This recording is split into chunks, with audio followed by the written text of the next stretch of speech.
अब आ जाते हैं जावा इनपुट और आउटपुट के बारे में, जो कि लेक्चर नंबर 2 में स्लाइड नंबर 26 से स्टार्ट होता है और ये वीडियो लेक्चर 2 का थर्ड पार्ट है। लेकिन उससे आगे बढ़ने से पहले हमें ये पता होना चाहिए कि इनपुट और आउटपुट सिस्टम क्लास के अंदर डिफाइंड है, जो कि जावा की कोर लाइब्रेरी नहीं है C++ की तरह। जिस तरह C++ में सी इन और सी आउट है, वो कोर लाइब्रेरीज के अंदर डिफाइंड है, लेकिन सिस्टम क्लास को डेवलपर्स ने बनाया है और फिर इसको जावा का एक पार्ट बनाया है। तो इस वजह से हम जब भी इनपुट आउटपुट करेंगे तो हम प्रॉपर इस क्लास को कॉल करेंगे। अब आ जाते हैं सिस्टम क्लास की तरफ। इसमें 3 टाइप्स के फंक्शंस या फील्ड डिफाइंड है, जिस तरह system dot error, system dot इन, सिस्टम डॉट आउट के जरिए हम इसको कॉल करते हैं। और इन फील्ड्स या फंक्शंस के अंदर फर्दर 28 टाइप्स ऑफ मेथड्स हैं। जिस तरह एरर के अपने कुछ मेथड्स हैं खास, इनपुट के अपने मेथड हैं और आउटपुट के अपने। तो हम लिखेंगे सिस्टम डॉट एरर डॉट, फिर इसकी जो रिलेटेड फंक्शंस हैं वो हम कॉल करेंगे, और इसी तरह सिस्टम डॉट इन डॉट, फिर इसके अपने, और सिस्टम डॉट आउट डॉट, फिर आउट से रिलेटेड जो फंक्शंस हैं हम उनको कॉल करेंगे।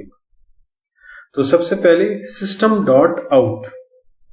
इसके और भी बहुत सारे फंक्शंस हैं लेकिन हमारा टारगेट मैक्सिमम ये 2 ही होते हैं। System dot out dot print LN.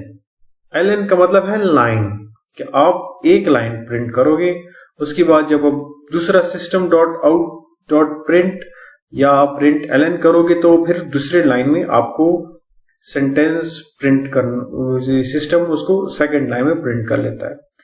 और इसमें 2 पॉइंट हैं। एक तो ये प्रिंट वाला हो गया, क्योंकि इसमें एंड ऑफ लाइन भी होता है प्रिंट एलएन में। जब आप जो स्ट्रिंग लिखते हो तो ऑटोमेटिकली इसके एंड में एंड ऑफ लाइन सिस्टम लिख लेता है, तो फिर वो लाइन एंड हो जाती है, फिर दूसरी लाइन में लिखना स्टार्ट हो जाता है जब आप दूसरा प्रिंट एलएन करते हैं। और इसमें जो दूसरा पॉइंट है, फोर्सेस अ फ्लश। प्रिंट एलएन के अंदर ये फ्लश में मौजूद है। इसका मतलब ये है कि जो बफर होता है, जो हम स्ट्रिंग्स लिखते हैं तो बफर में या एक छोटे से रास्ते में या ट्यूब उसको कह सकते हैं, उसमें लिखा जाता है। तो जब भी आप प्रिंट एलएन करते हैं, इसमें कुछ स्ट्रिंग प्रिंट हो जाता है, तो फिर जो बफर या जो टनल सा है वो एम्प्टी हो जाता है। और दूसरे केस में system dot out dot print. Print में क्या है, इसमें एंड ऑफ लाइन नहीं होता। अगर आप 3 या 4 प्रिंट करोगे तो वो एक ही लाइन में वो जो स्टेटमेंट्स होती हैं वो प्रिंट हो जाएंगी। और इसमें जो दूसरा पॉइंट मेन है, does not force a flush. तो इसमें जो मेमोरी होती है या फिर एक टनल सा होता है जिसमें स्ट्रिंग्स मौजूद हैं या जो स्टेटमेंट लिखी गई हैं, तो टनल, मेमोरी की टनल जो होती है वो फ्लश या एम्प्टी नहीं होती। तो उसके लिए हमें system dot out dot flush लिखना पड़ता है, ताकि जो टनल है वो एम्प्टी हो जाए, इनकेस कोई किसी और जगह वो मेमोरी जो में डेटा पड़ा है वो यूज ना हो। तो इस वजह से प्रिंट एलएन में हमें फ्लश करने की जरूरत नहीं होती, ये खुद ब खुद हो जाता है। प्रिंट में फिर ये होता है कि अगर आप फ्लश करना यूज करना चाहते हैं तो ज्यादा अच्छी बात है, अगर नहीं करते तो इतना फर्क पड़ता नहीं है। लेकिन मिस यूज का या फिर मेमोरी लॉस का हम कह सकते हैं कि जो टनल है या बफर है वो एम्प्टी नहीं होता, ओवरराइट हो सकता है वो बफर, उसमें फिर चांसेस हो सकते हैं कि किसी और जगह यूज हो जाए, लेकिन इनमें चांसेस नहीं होते हैं बिगिनर लेवल पे। अगर आप एक्सपर्ट लेवल पे काम कर रहे हैं फिर आपको ये फ्लश अगर यूज करें तो ज्यादा अच्छी बात है, लेकिन इसमें खुद फ्लश यूज होता नहीं है। तो इस वजह से हम लिखते हैं system dot out dot flush, ताकि जो प्रिंट आपने लिखा हुआ है वो बफर खाली हो जाए। अब आ जाते हैं इसकी प्रैक्टिस पे। अब वही मैंने मेन जावा फाइल बनाई है, ठीक है, ये हम प्रीवियस लेक्चर में कर चुके हैं। मैंने नाम ग्रेटर प्रोजेक्ट 1 दिया था, तो जारी बात है आप में से जो अपने प्रोजेक्ट अपने नाम से भी बना सकते हैं, कोई फर्क नहीं पड़ता। अब मेन फंक्शन के अंदर सिस्टम डॉट आउट डॉट, तो ये इसके अपने ऑप्शंस हैं, तो मैं P RINT प्रिंट। तो सबसे पहले हम प्रिंट ln पे प्रैक्टिस करेंगे।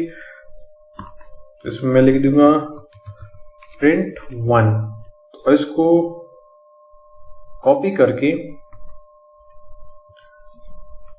कर लूंगा प्रिंट 2।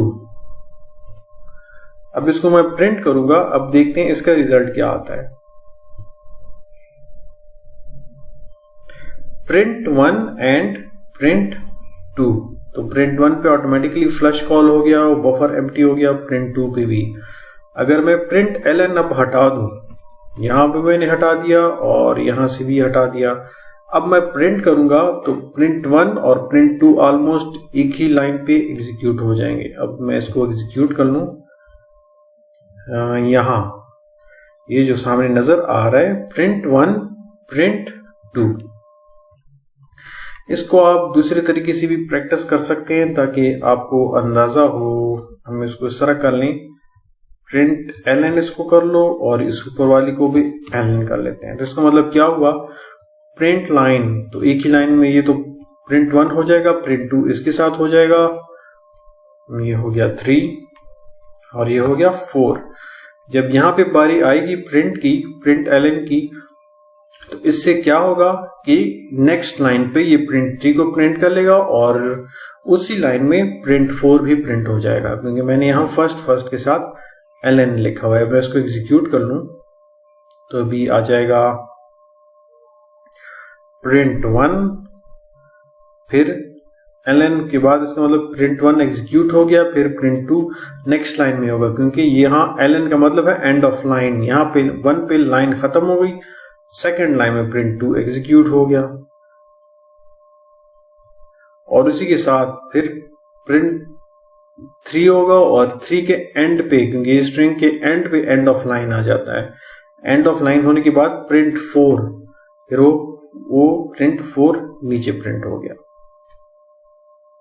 इसमें आप स्पेसेस भी दे सकते हैं, जिस तरह मैं इसको करूंगा।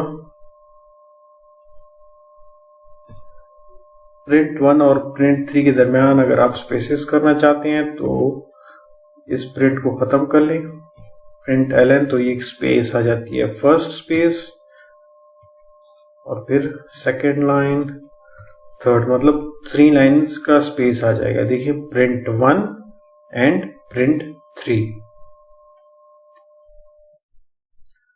अब इसमें वही प्रिंट का एग्जांपल कर लें सिंपल, कि प्रिंट और प्रिंट, तो ये एक ही लाइन में प्रिंट करेगा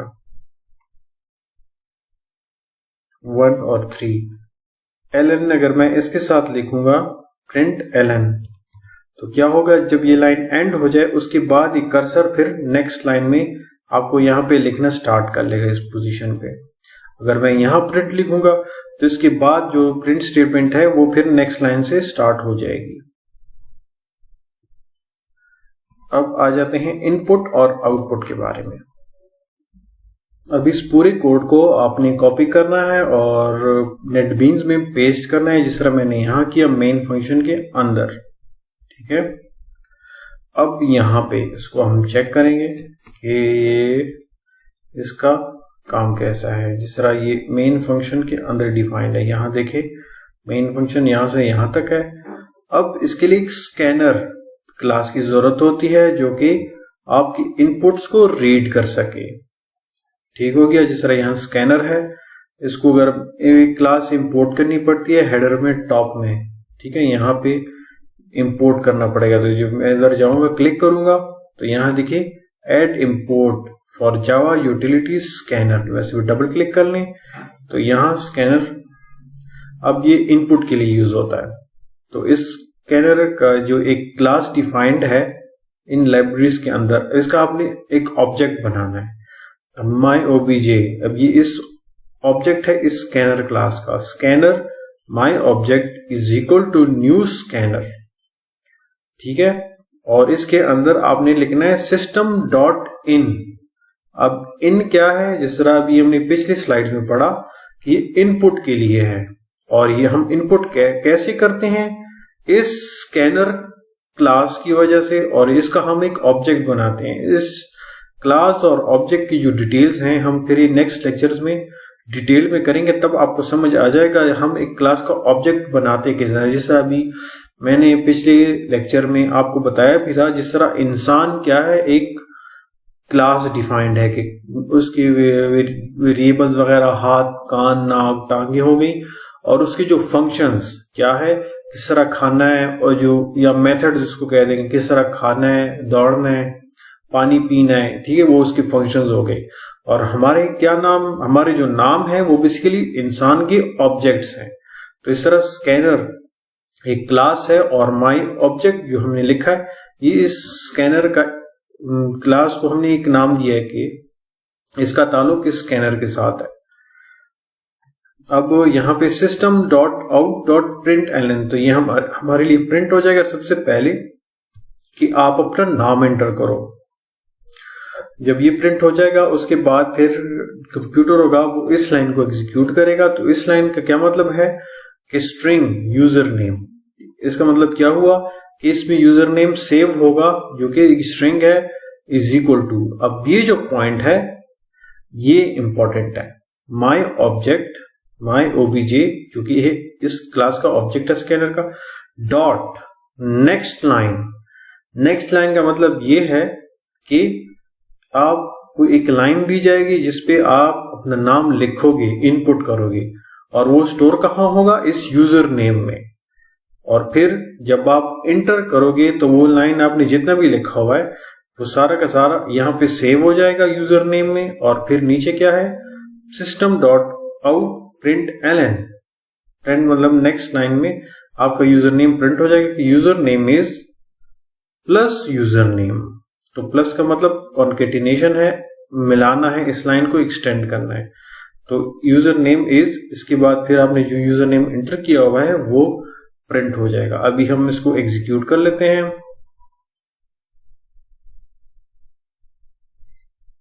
अब ये प्रोसेस हो रहा है, कंपाइलेशन हो गया। अब यहां पे देखिए इंटर यूजर नेम, ठीक है। जब यूजर नेम हो गया प्रिंट एलन, क्योंकि हमने एलन किया हुआ है तो कर्सर यहां पे ब्लिंक करेगा नेक्स्ट लाइन में। इंटर यूजर नेम हो गया। अब उसके बाद क्या हुआ, इसने किया एक स्ट्रिंग यूजर नेम, एक स्ट्रिंग बना, और माई ऑब्जेक्ट डॉट नेक्स्ट लाइन। अब यहां पे मैं लिखूंगा आतिफ खान। तो अब ये लाइन कौन रीड करेगा, my OBJ dot next line read कर रहा है, जो कि स्कैनर क्लास का एक ऑब्जेक्ट है और उसके अंदर ये फंक्शन डिफाइंड है नेक्स्ट लाइन। और सिस्टम डॉट इन, अब ये इनपुट मांग रहा है। जैसे मैं इंटर, अब ये यहां पे रुका हुआ है, जब मैं इंटर करूंगा तो फिर ये वाली लाइन एग्जीक्यूट हो जाएगी, क्योंकि इस लाइन का काम खत्म हो जाएगा। अब मैं मार रहा हूं इंटर, यूजर नेम इज, वही यूजर नेम हो गया। फिर प्लस, प्लस का मतलब कॉन्केटिनेशन और या मिलाना, फिर यूजर नेम में जो स्टोर है वो प्रिंट हो जाएगा, जो कि क्या है, आतिफ खान। तो ये हमने क्या किया, यहाँ पे दो काम किए, इनपुट किया, लेकिन इनपुट के लिए हमारे, जब भी आप इनपुट करोगे आपके लिए स्कैनर क्लास की जरूरत होगी और उसका आप ऑब्जेक्ट बनाओगे। और नेक्स्ट लाइन, और इस लाइन में जो कुछ भी लिखा है वो आपने कहीं ना कहीं स्टोर करना है, जो कि यूजर नेम में स्टोर होगा। और उसके बाद फिर आप इसको फर्दर यूज कर सकते हो, या वही प्रिंट एलन करके आप स्क्रीन पे इसको देख सकते हो। और इसमें एक और पॉइंट है छोटा सा, जिसमें यहां पे हम आ जाएं,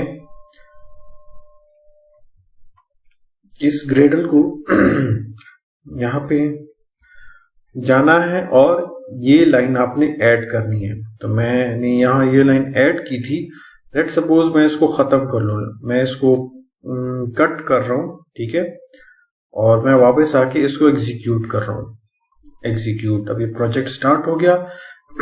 इनकेस अगर आपने वो लाइन ऐड नहीं किया तो ये आपको इस किस्म का एरर दे सकता है कि टास्क रन फेल्ड, ठीक है। इंटर यूजर नेम तो प्रिंट हो गया, लेकिन उसके बाद जो स्ट्रिंग ये माई ओबीजे डॉट नेक्स्ट लाइन है, इस पे ये एरर कर रहा है, क्योंकि ये वाली लाइन इसने प्रिंट कर दी है, ठीक है। इसमें फिर उस स्कैनर का वो कर रहा है कि ये क्या है, नो लाइन फाउंड, लाइन नहीं है। तो इस पे स्कैनर डॉट जावा इसका ये एरर दे रहा है क्योंकि स्कैनर आपने जो क्लास यूज की हुई है इसको ये आइडेंटिफाई नहीं कर रहा। तो आपने यहां जाके जो स्ट्रिंग्स डॉट ग्रेडर या बिल्ड है सॉरी, यहां पे जाके तो यहां आपने इसको पेस्ट करना है। ये line run dot standard input is equal to system dot in. जब आप करोगे आपने यहां इसको सेव कर देना है। सेव करने के बाद आपने इसको रन करना है। जब आप रन करोगे तो फिर ये प्रॉपर आपकी इनपुट्स लेगा और एग्जीक्यूट करेगा। तो ये डिपेंड करता है, शायद कुछ आपने नेटबीन्स अगर इंस्टॉल किए हैं ओल्ड वर्जन या न्यू वर्जन कुछ हैं उसमें ये प्रॉब्लम आ जाती है, तो आपने बस ये लाइन इसमें ऐड कर देनी है। बिल्ड डॉट ग्रेडल में जाके इसमें ये लाइन आपने एंटर कर देनी है। अब आ जाते हैं बेसिक मैथमेटिकल ऑपरेशंस के बारे में। मैथमेटिकल ऑपरेटर्स में हमारे पास क्या आता है? डिवीजन, मल्टीप्लिकेशन, एडिशन, सब्ट्रैक्शन या मॉडुलस। ठीक है, तो ये आती हैं। अब इसमें यहाँ पे देखें a plus B modulus d minus C multiply by d division by b। तो इसका सिंपल एग्जांपल मैंने यहाँ किया हुआ है हमारी आसानी के लिए। ठीक है, यहाँ पे मैंने वैल्यूज दी हैं int a b c d और वैल्यूज इक्वल टू 0, जो कि यहाँ पे वैल्यू स्टोर होगी। अब इसका क्या रिजल्ट निकलेगा? तो हायर लेवल लैंग्वेजेस में मतलब C++, जावा या इसके अलावा और न्यू लैंग्वेजेस जो आई हुई हैं उनमें बिटमास रूल फॉलो होता है। ठीक है, तो बिटमास जिस तरह b d brackets division, multiplication, addition and subtraction. तो यहाँ पे सबसे पहले ये सॉल्व होगा, उसके बाद फिर ये वाला मल्टीप्लिकेशन का पार्ट, इन दोनों का जो वैल्यू होगी वो C के साथ मल्टीप्लाई होगी। अब इसका मतलब ये वाला पार्ट सॉल्व हो गया। उसके बाद फिर एडिशन और फिर माइनस सब्ट्रैक्शन होगा। तो इसके बाद हमारे पास वैल्यू आ जाएगी। तो ले हमें मैंने जब ये वाला पार्ट सॉल्व होगा तो इसको मैंने इस तरह किया हुआ है कि b मल्टीप्लाई बाई d, तो इसका जो वैल्यू आएगा हमारे पास वो यहाँ पे प्रिंट हो जाएगा। और क्योंकि इससे 2 आएगा तो 2 मल्टीप्लाई बाई c, इससे डिवीजन से क्या होगा b 6 डिवाइडेड बाई 3, तो इससे 2 आता है, 3 2 are 6, तो 2 की वैल्यू और 2 की वैल्यू फिर c के साथ मल्टीप्लाई हो जाएगी। तो इन तीनों की वैल्यू यहाँ हमारे पास आ जाएगी। उसके बाद फिर इसी वैल्यू का एडिशन हो जाएगा। लेट्स सपोज c की क्या वैल्यू है 4, तो 4 2 are 8। अब इस पूरे की 8 वैल्यू आ गई, 8 फिर a के साथ ऐड हो जाएगा क्योंकि बिटमास रूल है। 8 प्लस 2 10, तब अब इस कंप्लीट की 10 हो गई है। अब 10 होने के बाद b से ये माइनस हो जाएगा, b की क्या वैल्यू है यहाँ पे 6, तो हमारे पास वैल्यू प्रिंट हो जाएगी 4। अब मैं इसको रन कर रहा हूँ, ये बिटमास रूल पे काम कर रहा है। जिस तरह यहाँ पे देखिए 4b मल्टीप्लाई बाई d, तो ये से 2 की वैल्यू आती है, 2 multiply by 4 is equal to 8। अब 8 फिर 2 के साथ ऐड हो गया क्योंकि बिटमास रूल में BDMAS डिवीजन मल्टीप्लिकेशन, तो सबसे पहले डिवीजन का पार्ट सॉल्व हो गया, उसके बाद उसकी वैल्यू मल्टीप्लिकेशन के साथ हो गई, उसके बाद एडिशन का पार्ट सॉल्व हो गया और फिर माइनस, तो इससे आंसर आ गया 4। तो इसका मतलब क्या हुआ कि जो लैंग्वेजेस हैं आप जिस तरह भी ऑपरेटर्स यूज कर लें, ये ऑटोमेटिकली बिटमास रूल के थ्रू ही इसको सॉल्व करता है और वैल्यू आपके पास आ जाती है। अगर बिटमास रूल ना होता तो माइनस, मल्टीप्लिकेशन, डिवीजन एक खास सीक्वेंस में प्रोसेस होता, राइट साइड से या लेफ्ट साइड से पहले एडिशन होता, फिर डिवीजन, फिर मल्टीप्लिकेशन और फिर माइनस में वैल्यू आ जाती। तो इसका मतलब क्या हुआ कि बिटमास रूल फॉलो होता है हाई लेवल लैंग्वेजेस में। अगर लो लेवल लैंग्वेजेस में आप काम करना चाहते हैं तो आपको फिर इसको सीक्वेंस में करना पड़ता, लेकिन ये रिस्पॉन्सिबिलिटी किसने ले ली है? हाई लेवल लैंग्वेजेस ने। Assignment operator.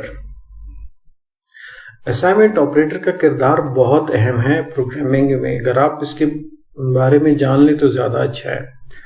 तो असाइनमेंट ऑपरेटर क्या है? इज इक्वल टू, अब इसका मतलब क्या है? क्योंकि यहाँ पे दो चीजें आ जाती हैं, एक है ये असाइनमेंट ऑपरेटर है और दूसरा है इक्वल टू को हम इस तरह लिखते हैं A2। अब ये जो डबल असाइनमेंट ऑपरेटर है इसको इक्वल टू बोलते हैं, इक्वल्स टू। ठीक है, तो इसको मैं लिख देता हूं। अब यहाँ पे देखें ये 2 असाइन हो रहा है A को, इसका मतलब क्या हुआ, अगर मैं लिख दूं इंट A तो मेमोरी में एक छोटी सी एक जगह एलोकेट हो जाएगी स्टैक में, तो वहां A के लिए एक जगह मखसूस हो गई, तो उसमें अब स्टोर हो गया है 2। तो ये इक्वल्स ये असाइनमेंट ऑपरेटर है, ये 2 को उस मेमोरी में A की वैल्यू स्टोर कर लेगा। अब A की वैल्यू क्या है, तो यहाँ system.out.println में आप A लिखो तो वहां पे 2 प्रिंट हो जाएगा। और यहाँ पे देखिए एरर भी आ रहा है। ठीक है, तो ये डबल असाइनमेंट ऑपरेटर इसको बोलते हैं इक्वल्स, इसका काम है इक्वल। तो ये कहाँ यूज होता है, कंडीशंस में यूज होता है। तो यहाँ पे मैं इसको स्टेटमेंट में यूज नहीं कर रहा, यहाँ पे देखिए नॉट अ स्टेटमेंट, अब ये स्टेटमेंट नहीं है, इसको आप कंडीशंस में यूज कर सकते हैं। तो ये हम नेक्स्ट जो स्लाइड्स हैं इसकी, यहाँ पे आपको फिर इसका पता चल जाएगा। तो ये सिंगल इक्वल्स का मतलब है असाइनमेंट ऑपरेटर, एक वैल्यू आपने असाइन की किसी वेरिएबल में। ठीक हो गया। और यहाँ पे देखें b इज इक्वल टू 10, अब b एक वेरिएबल है, एक मेमोरी में इसके लिए स्पेस एलोकेट हो गया, वहां पे 10 स्टोर हो गया इस b वाली लोकेशन पे। और अब यहाँ पे देखें a plus 2 is equal to a plus 2, अब ये इक्वल नहीं है, बेसिकली ये a है, ये जो है ये असाइनमेंट ऑपरेटर है। ये a प्लस 2, a की वैल्यू अब करंटली क्या है, उस मेमोरी में 2 स्टोर है। तो अब क्या होगा, 2 प्लस 2 इज इक्वल टू 4। अब ये जो 4 है, अब उस a में पहले 2 था, उस 2 को रिप्लेस होके यहाँ पे 4 स्टोर हो जाएगा। ठीक है, अब इस पॉइंट पे 4। अब नेक्स्ट में क्या है, इसको हम शॉर्ट इस तरह भी लिख सकते हैं, a प्लस इक्वल्स 2। इसका मतलब क्या है कि 2a में जो वैल्यू पड़ी है उसके अंदर आप 2 ऐड कर लो और स्टोर कर लो। जिस तरह ये दोनों हैं, अब दोनों सेम हैं, आप इस तरह भी लिख सकते हो। और शॉर्ट फॉर्म इसका ये है कि a प्लस इक्वल्स 2, कि a के अंदर जो वैल्यू है आपने 2 उसी के अंदर स्टोर कर देना है। ठीक है, तो एक दफा मैं दोबारा बता दूं कि ये दोनों सेम हैं, आप लिख सकते हो a is assignment operator equals a plus 2। ठीक है, तो इसकी वैल्यू a में स्टोर हो जाएगी, या फिर आप इसको शॉर्ट फॉर्म में लिख सकते हो a प्लस इक्वल्स 2, कि a 2 जो है इसको आपने a में स्टोर करना है और a की जो वैल्यू है उसके साथ इसको आपने प्लस कर देना है। अगर a की वैल्यू 4 है तो 2 ऐड होके 6 हो जाएगी, लेकिन इस a में अब 6 की वैल्यू स्टोर हो गई है। जिस तरह यहां पे है num is equal to num plus 10, तो नंबर की वैल्यू जो भी है तो उसके साथ 10 स्टोर हो के इसी नम में स्टोर हो जाएगा, या फिर आप लिखते हो num प्लस इक्वल्स 10। तो यहाँ पे इक्वल्स हम बोलते हैं, लेकिन इसका मतलब एक्चुअल मतलब है असाइनमेंट ऑपरेटर, जिस तरह यहाँ टॉप पे आपको नजर आ रहा है। इसमें हम देखें ये करीबन बाइनरी ऑपरेटर या टर्नरी, क्योंकि इसमें 2 ऑपरेंड्स इन्वॉल्व है। जिस तरह 10 और नंबर, ये 2 ऑपरेंड्स हो गए। यहाँ पे 3 भी हो सकते हैं, 4 भी हो सकते हैं। इससे पहले देखें 6 या 7, इससे ज्यादा हो सकते हैं। ठीक है, अब आ जाता है यूनरी। यूनरी मतलब एक। तो अब इसका एग्जांपल हम करेंगे। अब यहाँ पे देखें मेन फंक्शन है, ठीक है, स्टार्टिंग और एंड फंक्शन। यहाँ पे int a is equal to 2 लिखा। अब ये इक्वल्स बेसिकली असाइनमेंट ऑपरेटर है, a में 2 की वैल्यू स्टोर हो गई। अब यहाँ पे देखें a प्लस प्लस, अब ये जो है ये यूनरी ऑपरेटर है। जो प्लस प्लस है ये यूनरी ऑपरेटर है। इसमें जो ऑपरेंड है वो सिर्फ एक यूज हुआ है, a, तो इस वजह से इसको यूनरी ऑपरेटर बोलते हैं। अब a की वैल्यू यहाँ इंक्रीमेंट हो गया, इसको बेसिकली हम इस तरह लिखते हैं a इक्वल्स a प्लस 1, तो इसको शॉर्ट फॉर्म में हम a प्लस प्लस बोलते हैं। तो ये यूनरी ऑपरेटर है, तो ये एक इंक्रीमेंट इसमें हो गया। तो अब ए की वैल्यू होगी ये 3। मैं इसको रन कर लूं तो आउटपुट हमारे पास आ गया 3। और अब यहाँ पे देखें प्री और पोस्ट इंक्रीमेंट। पोस्ट का मतलब क्या कि नंबर के बाद फिर ये 3 हो जाएगा, और प्री पहले से मतलब प्रोसेस के दौरान अगर प्लस पहले आ गए तो इसको प्री बोलते हैं और इसको पोस्ट बोलते हैं। अब इसको सिंपल एग्जांपल हम करेंगे, इससे आपको क्लियर अंदाजा हो जाएगा। अब यहाँ पे देखें a = 2 मैंने किया, वही मेन फंक्शन के अंदर किया भाई, ठीक है।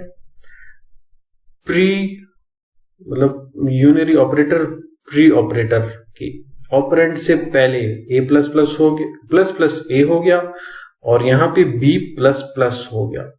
तो अब इसका मतलब क्या है कि system.out.println, तो जब ये a प्रिंट करेगा तो इससे पहले इस पे ये एडिशन का ऑपरेशन परफॉर्म होगा। तो अब a की वैल्यू 2 है, तो यहाँ पे a की वैल्यू 3 हो जाएगी। जब ये प्रिंट होगा तो इससे पहले ये ऑपरेशन परफॉर्म होगा, उसके बाद प्रिंट होगा, तो यहाँ पे प्रिंट होगा 3। अब आ जाते हैं यहाँ पे println b++। तो जब ये ऑपरेशन परफॉर्म हो जाए उसके बाद b की वैल्यू प्रिंट हो जाएगी। तो लेट सपोज मैं इसको कर दूं सिंपल, तो यहां मैं b की वैल्यू प्रिंट करूंगा कि जब ये b++ हो जाए उसके बाद फिर b की वैल्यू प्रिंट कर लो कि क्या है। तो यहां इस केस में 3 प्रिंट हो जाएगा, a की वैल्यू 3 प्रिंट हो जाएगी, और इस केस में यहाँ पे पहले 7 प्रिंट हो जाएगा और फिर 8 प्रिंट हो जाएगा। अब मैं इसको एग्जीक्यूट कर लूं, यहाँ पे देखिए सबसे पहले a की वैल्यू 3 प्रिंट हो गई इस पॉइंट पे, ठीक है, और इस पॉइंट पे देखें 7। जब 7 प्रिंट हो गया उसके बाद पोस्ट इस के प्रोसेस के बाद b की वैल्यू चेंज हो गई 8 को, और नीचे क्या प्रिंट हो गया 8। इस वजह से इसको पोस्ट ऑपरेटर बोलते हैं कि जब ये वैल्यू मतलब प्रोसेस इस पॉइंट पे हो जाए इसके बाद फिर उसकी वैल्यू बदल जाएगी। लेकिन इस केस में क्या है कि प्रोसेस से पहले वैल्यू इंक्रीमेंट होगी, इस वजह से इसको प्री ऑपरेटर बोलते हैं, और इसको पोस्ट बोलते हैं कि बाद में ये प्रोसेस होगा वैल्यू चेंज हो जाएगी। और इसी तरह आप माइनस का कर सकते हैं, माइनस और प्री ऑपरेटर और यहां पोस्ट ऑपरेटर। और यहां पे इसका लिखा हुआ है pre operator increments at start of statement. यही से ही स्टेटमेंट स्टार्ट हो जाए उस टाइम ही ये इंक्रीमेंट हो जाएगा। जिस तरह यहां पे स्टेटमेंट के स्टार्ट में ही, इस केस में सॉरी, ये जो प्लस ए जैसे ही ये स्टार्ट होगा उसी टाइम ही इसकी वैल्यू होगी इंक्रीमेंट हो जाएगी, 2 के बजाय 3 हो जाएगा। और इस केस में जब ये स्टेटमेंट एंड हो जाए, दूसरी स्टेटमेंट स्टार्ट हो जाए, जिस तरह ये स्टार्ट होने वाली थी, तो इस पॉइंट के बाद इसकी वैल्यू चेंज होगी 8। तो यहां पे 8 इस वजह से प्रिंट हो गया।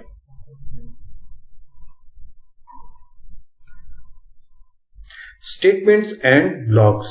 अब स्टेटमेंट्स वही लाइन बाय लाइन एग्जीक्यूशन, हर एक लाइन एक स्टेटमेंट है, ठीक है। जिस तरह ये एक स्टेटमेंट हो गया, और अगर हम यहाँ पे जाएं तो हर एक लाइन एक स्टेटमेंट है। ये स्टेटमेंट है, ये तकरीबन 1 2 3 4 5, अब ये टोटल 5 स्टेटमेंट्स हैं क्योंकि यहाँ 5 लाइन्स हैं। तो स्टेटमेंट का मतलब ऑलमोस्ट लाइन ही होता है जो कि हर एक सेमीकोलन पे एंड हो जाता है। A simple statement is a command terminated bye a semicolon. तो आप जो कमांड या लाइंस लिखते हैं एंड पे आपने सेमीकोलन लिखना है, तो वो एक स्टेटमेंट हो जाती है। ब्लॉक क्या है? स्टार्टिंग और एंड पॉइंट है, इसके दरमियान आप जो कुछ भी लिखते हैं वो एक ब्लॉक कंसिडर होता है। अब ब्लॉक के अपने फायदे हैं, वो किस तरह कि अगर मैं यहाँ इस ब्लॉक पे एक कंडीशन लगा लूं कि जब तक ये कंडीशन ट्रू ना हो इस ब्लॉक के अंदर जितनी भी स्टेटमेंट्स हैं वो एग्जीक्यूट ना हो, तो फिर वो सारी की सारी स्टेटमेंट एग्जीक्यूट नहीं होंगी जब तक कि इस ब्लॉक के लिए मैंने जो कंडीशन लगाई है वो ट्रू ना हो जाए। अगर इन केस अगर वो कंडीशन ट्रू हो गई तो ये ब्लॉक पूरी की पूरी इसके अंदर जितनी भी स्टेटमेंट है वो सारी एग्जीक्यूट हो जाएंगी। तो इसके बारे में हम डिटेल्स में नेक्स्ट स्लाइड्स में करेंगे, तब आपको फिर अंदाजा हो जाएगा कि ब्लॉक के बेसिकली फायदे क्या हैं। मेथड्स, इसको हम नेक्स्ट इस पार्ट के जो लेक्चर में कवर कर लेंगे क्योंकि ज्यादा इंपॉर्टेंट है।